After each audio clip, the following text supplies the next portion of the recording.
Nagtumbahan ang ilang poste ng kuryente sa Abuyog, Leyte dahil sa malakas na hangin at ulan na dulot ng Bagyong Tino. Narito ang live report ni Nico Sereno ng GMA Regional TV. Nico, kumusta dyan sa iyong kinaroroonan?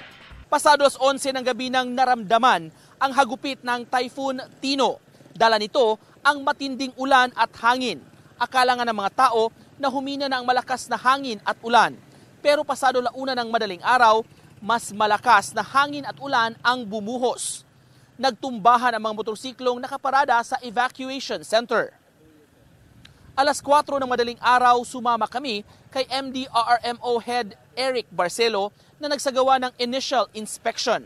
Sa mga bahagi ng highway, maraming mga poste ng kuryente at mga utilities ang natumba at nakahambalang sa daan. Sa isang banda, nahirapan si Barcelo sa pagtawid dahil sa kawad ng kuryente. Sa barangay Loyon Sawang, naabutan din namin ang team ng barangay chairman kasama ang mga barangay tanod na nagsagawa rin ng initial assessment sa kanilang lugar. Wala naman daw gaanong malaking damage sa kanila maliban sa pagpasok ng tubig sa bahagi ng seawall sa kanilang lugar dahil sa lakas ng alon. Hindi naman daw yun storm surge at walang casualty na naitala sa barangay. Nag-inspeksyon din sila sa mga bahay at establishmento sa mga danyos. May mga naramdaman din kaming mga bahay na nasira ng bagyo. Maging mga puno, nabuwal at nagsitumbahan. Pakinggan natin ang interview sa local LDR officer at sa mga kawad ng kuryente.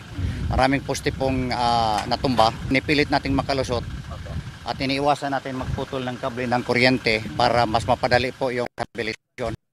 Pagka ngayon, titingnan natin kung makalusot.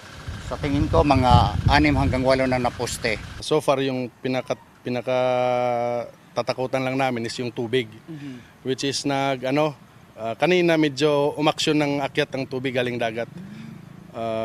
Sa Loyonsawang side, umabot ng sa may merkado, sa may park.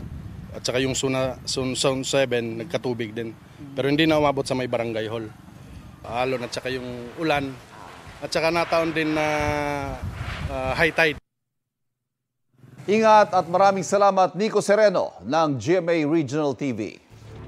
Kapuso, huwag magpapahuli sa latest news and updates. Mag-iuna ka sa balita at mag-subscribe sa YouTube channel ng GMA Integrated News.